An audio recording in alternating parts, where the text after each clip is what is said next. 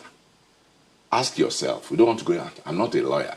How did the case get to Abuja? To tell you all the dirty things that are happening. As I'm talking to you, the guys are there. 50 million bail bond with a property in Abuja.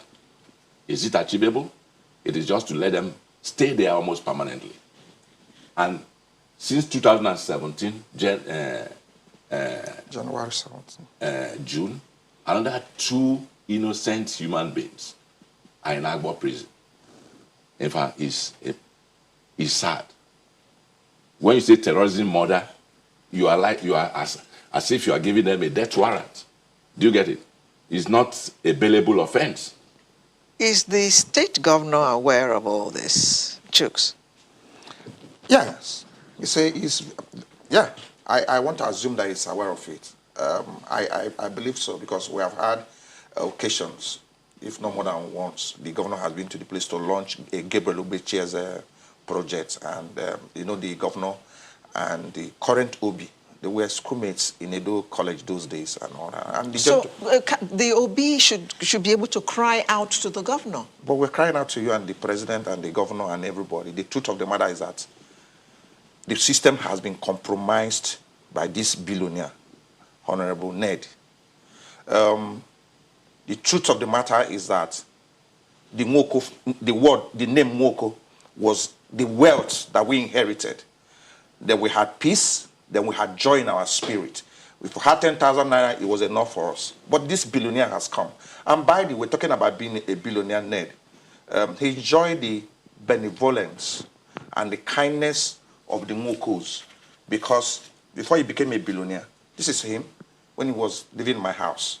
This is him here. This is the night he was going to London. We were sending him to London. So he has not always been a billionaire. We sent him. The only education the mom could provide for him was the NCE he acquired in Ekiadolo College. He was a teacher until we saw the potential in him. He has transformed that potential and that talent to this negative by destroying. Look, Obiajulu Nwoko, a 87-year man, an old man, just left the hospital because I arrested him. He took over his land, asked his mobile policeman to throw his motorcycle inside the bush. And let's not go that route. But this is a man who has enjoyed the benevolence and the kindness of an entire family. Now, we're not rich in terms of billions and properties and tennis court and all that, but the wealth that attracted my mom to that family was just the name. The name opened door. And you know about Professor Dimas Nwoko. You know about Somalia Nwoko, the first professor of agroeconomics those in the University of Ibadan. Those are the kind of things that we have. Bright minds. Bright minds. So, but the question I expect that people will ask this man when it comes eventually by the grace of God is, what do you do for a living? Now you're talking about crying out to the governor. He provides a political nuisance for them at the political party level, so nobody can talk to him. So we are crying to the president. Which camera can I look at and talk? Talk to us. Okay. I am appealing to the president to come and help us. We are in trouble. Ned Nwoko is using the police to bully us. I have received calls from family members threatening me. My life means nothing and is worthless if my people, like Obiajulu, a 87-year-old man, can be treated the way he was treated last week by Ned and his cohorts. And Ejimofo, Prince Ejimofo, was arrested. President Buhari, I know you have so much on your plate, but come and bail us, come and help you. We are part of your people. I voted for you, and I keep supporting you and praying for you. The bandits in Katsina, you might not know, in Kaduna, you might not know them. Ned Nwoko is known. I know his address. You can take him out. He's disturbing us. We need to enjoy peace and have joy. Maybe I will add on to why the governor is doing a lot that is capable of doing. But when you have a police force And even in the state, they pretend, whether it's true or not, to be receiving instruction from above. They go beyond the governor. It's sometimes when the governor insists on certain things that they get done. Otherwise, for them to wake up a night because somebody wrote a petition, I wrote a petition on you and said, you slapped one of my brothers. The police comes in 15 vehicles, all armed at 2 a.m. to break down a palace, all the doors and everything, and arrest the traditional ruler of the place, put him in handcuff. What you have not investigated, and you just take him. And then somebody's writing and telling them that, oh, he's been arrested. Even the commissioner opened his mouth somewhere to say, yes, we arrested a self-styled traditional ruler. His deputy commissioner, when he did a job there, referred to him as crown prince. I don't know what that means. A crown prince is the one who is next to the throne. And when the throne is vacant, it is for the crown prince. But this is what's going on. But let's leave that alone. Even the people, we're talking of terrorism. Can you imagine that even at the high level of the office of the Attorney General of the Federation, they can prepare a terrorism charge for a complaint that a governor has not shouted about, not even a local government chairman has shouted about. I know what's going on between Jukun and the thieves. We know what is going on in Kaduna. We know what is going on everywhere. He has not profiled any terrorism against anybody. What you haven't had, you have not even investigated. You put cases that are already in court. Here and there, you put them together and you target terrorism and you take it to Abuja. And you expect peasant farmers to be moving from a village in Delta to go and attend court in Abuja. That, as far as I'm concerned, is moral injustice. But that is what's going on. The governor cannot stop it at that level, no matter how much he tries. We know he knows. He is trying his best, but these powers are sometimes beyond him. And that's why we are shouting to the man who has the power to say, hey, stop. And as we talk about the police, let me put this straight away. We want to exonerate the Inspector General of Police of all this. Because even as an AIG, he did his best to sort this thing out. And this young man, Ned Nwoko, refused to do a whole lot of things. Even as IG, most of the things going on, I'm not sure they get to him. We exonerate him every time of all this. What is happening just a little below him. And that is the problem. It's just unthinkable that one man can do all this. Cannot be in Nigeria. Are you sure you all don't have a grouse against this man? Definitely no. Grouse. Definitely no. Grouse. For real? Look, you need to see the community. It's a pity we have a TV thing. We don't need to bring in Uboko. If not, we can flood here the entire channels with our people. If I open my phone, I won't use curses. But a lot of us, for people like us to step out our head, tells you how daunting this situation has gotten to. Do you get what I'm saying? I tell you, that thing is grouse. Look, you cannot be a giver and lack. We are not rich people. We have never been, quote, billionaires in our place. But we're very rich. We go to in school. Spirit. Our parents, look, people like him went to school and we saw them ride bicycle to PPGS. We saw people go to St. Pius. That was what was given to us. And this man you're talking about needed education. He could not get education. But the family, Dan Nwoko, Omonye Nwoko, called him and said, yeah, it looks like you are talented. What do you want to do? He said he wants to go and study law. And the man, I was in that meeting. Now, the issue here really is the issue of lack of integrity. If, just to reply to grouse, look, where we come from, we are contented people. Because we drive our wealth from hard work. Then we drive joy from relating and eating together. That's why that community has existed before this man became a billionaire. We have lived together. Do you understand what I'm saying? We lived together in harmony. And it's the same palace that has been vandalized. When we have communal issues, we go to the place to settle it. We didn't have police station. maybe there was police station in our headquarters, local government headquarters, but within that community, it is now modern day Nigeria that we now have police posts near us there. But we never used to have a police post. If I had issues with you, we're invited to the family meeting. If it was beyond the family, whatever, yes, we went to the palace. We lived in harmony. We went to each other's farm. We built houses for each other. We would, go dig up red, whatever, match it, and we build for you, you build for me.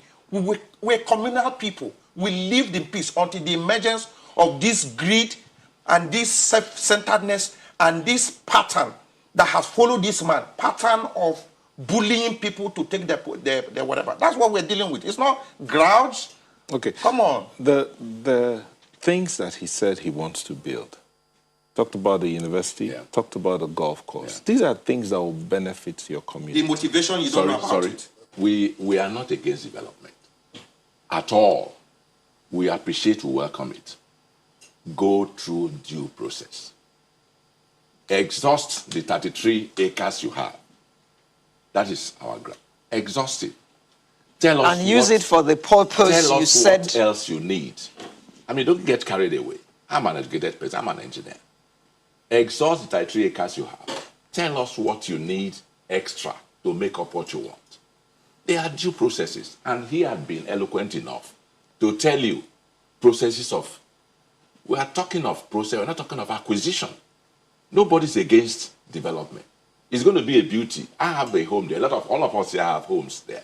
I mean, maybe my house will be the vice chancellor's place. Beautiful. But if you want it, why not go through a process? Must you take over a whole community, a whole town, just because you want a golf course or you want a university? No. We are not against development. Please get that right. But we want this process to be somebody that you and I, we're going to live. Our children, our grandchildren, our great-grandchildren are going to be there. Let there be something, a legacy, a beauty, a system, a standard that is left for them.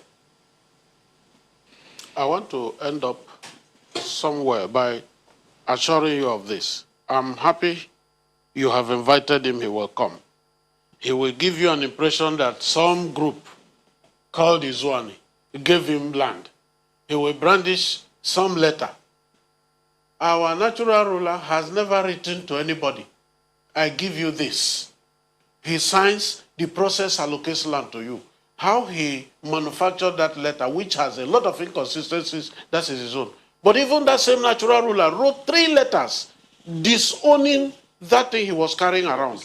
One privately to him, which he signed for, before he now started telling the people, since he didn't want to adhere to what he said, look, oh, I didn't give this man any land. The 3 letters are there, and it is because of it that he invited the police to start harassing the now natural ruler, who was a crown prince then. That is where is he now? Where is the Obi now? Because he's in hiding, we cannot tell where he is. Oh, okay, he's in hiding right now. This is the truth of the matter. The palace does not have the Obi inside it. I mean, they came 1:32 a.m., raided it. You need the desecration. It has broke never into happened. tear gassed the whole place. Tear gassed the whole place. Then a week later, it's not a week. They came back. The next day. The next day, on a Sunday. On a Sunday. They said they were looking for corpse. They dug 5 pits in the compound looking for burial. The desecration of that palace. It has never happened anywhere in the world, in Yoruba land or Edemujo, all these rich people. Have you heard that they went to their paternal grandfather's house, palace, to go and dig up whatever? They break into the palace. That's what Ned is done they in dug all over. Family. They didn't see any single corpse. No. Meanwhile, we have pictures, broken down windows, doors, tear gassed. I'm not telling you a story. I was in Asaba, handcuffed him. I'm not telling you what somebody told me. And I'm not telling you what somebody told me. They came to look for. Handcuffed him. On the 19th of July. Sorry, it was my driver it's part of that the bought a rubber slippers for him to wear. It was that bad. I had to ask my driver. I had to ask the police. This is Aobi. Aobi is almost 70. So we've been assaulted. Graduated from Nsukka. I had an illustrious career in Lagos here. My driver had to go and buy rubber slippers for him to wear with handcuffs at Asaba. In fact, that day, if I told you I wept, I mean, it's an understatement. We couldn't believe it. But thank God he's a gentleman. He absorbed everything. You know how they move people? There was no dress. He just had his trousers and a t-shirt. Like a common criminal. Yes. Yes. Handcuffed. And I told the policeman. The dead bodies they came looking for on the 19th of July. That is the charge. The people who have been in incarceration since 2017.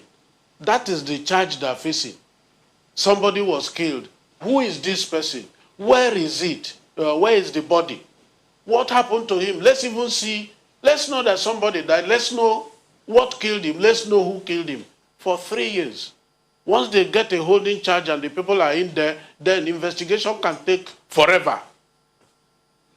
Just to keep people.